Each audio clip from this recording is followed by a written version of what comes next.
আমরা আমাদের স্কুল এবং কলেজ জীবনেও দেখেছি, আপনারাও চাইলে রিলেট করতে পারবেন, যে টিচারের কাছে আমাদের কোনো মার্ক থাকতো না, যে আমাদের নাম্বারিং করতো না, তাকে আমরা কতটুকু মানতাম, ভয় পেতাম, সম্ভবত পেতাম না।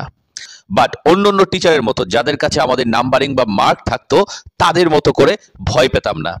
বাস্তবতা এরকমটাই। সরকারের ইওনো থেকে শুরু করে, দ্যাট মিনস ফিল্ড অফিসার থেকে শুরু করে সচিবালয় পর্যন্ত একজন সিনিয়র সচিব, কেউ জনগণকে জবাবদিহি করে না।